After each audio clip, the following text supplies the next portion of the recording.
Halo semuanya, salam kenal, nama gue Vali. Jadi di video sebelumnya gue udah ngebahas kenapa sih kita harus mulai investasi dari sekarang.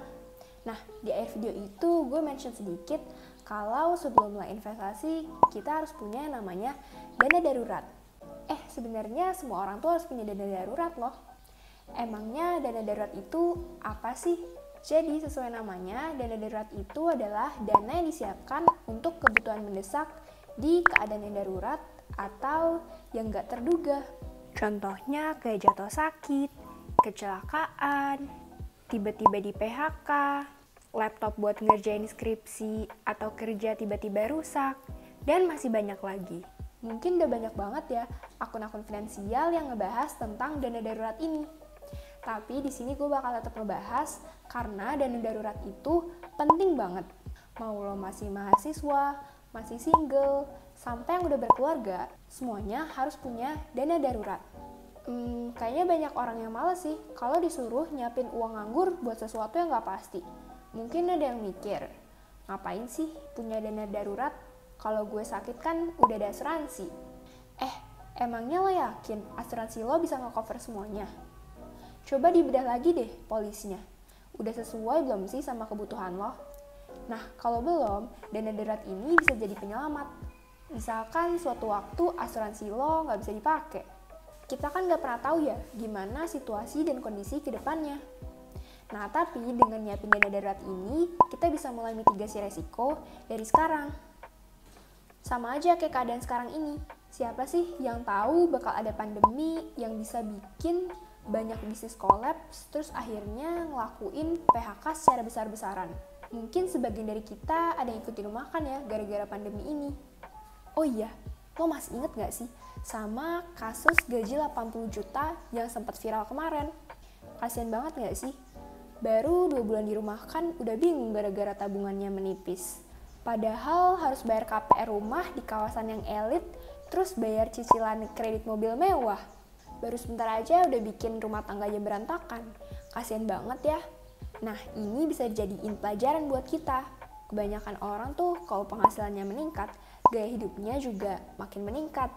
Sebenarnya nggak ada yang salah sih sama perilaku kredit kayak tadi. Yang penting, lo harus perhatiin rasio cicilan utang sama pendapatan lo. Kalau kata ahli finansial sih, idealnya rasio cicilan atau utang itu maksimal 30% dari pendapatan bulanan. Nah, terus penting juga untuk nyisihin uang buat tabungan dana darurat. Biar misalkan suatu waktu lo kehilangan penghasilan, lo masih bisa tetap bertahan hidup selama beberapa bulan sambil nyari penghasilan atau pekerjaan baru. Emangnya berapa sih dana darurat yang harus kita siapin? Sebenarnya nggak ada angka khusus ya buat besaran dana darurat ini. Jadi bisa banget nih, ada perbedaan besar antara dua orang yang punya pekerjaan dan gaya hidup yang berbeda. Idealnya sih buat yang masih single harus ngumpulin dana darurat 3 kali pengeluaran bulanan. Nah, buat yang udah menikah atau udah punya tanggungan, biasanya minimal 6-12 kali pengeluaran bulanan. Kenapa sih nggak sekalian 20 kali aja? Kalau misalnya 20 kali nggak efektif dong, soalnya uang yang nganggur terlalu banyak. Padahal uangnya bisa loh dimanfaatin untuk taruh di instrumen yang returnnya lebih besar. Terus cara ngumpulin dana darurat tuh gimana sih? Nih, gue contohin ya.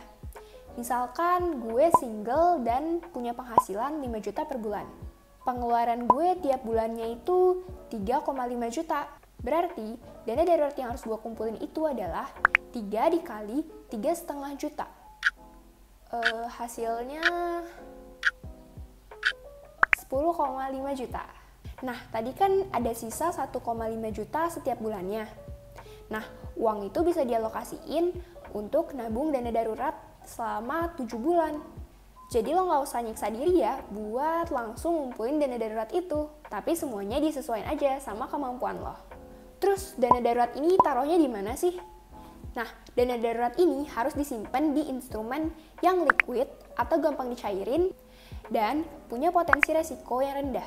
Pertama, lo harus punya dana darurat di tabungan biasa. Kalau udah punya di tabungan, nanti bisa taruh di deposito, reksadana pasar uang, ataupun logam mulia seperti emas. Tapi kalau deposito kan ribet banget, harus pergi ke bank dulu buat nyairinnya. Terus kalau mau jual emas juga harus keluar dulu. ke toko emas. Apalagi reksadana, biasanya kan butuh waktu 2-7 hari kerja buat nunggu dananya masuk.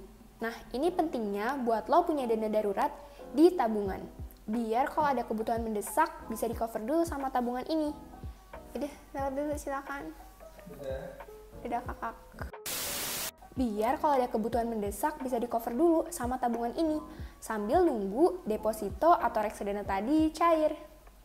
Gak mungkin kan kalau keadaan mendesak gitu lo harus repot-repot ngelakuin kayak tadi.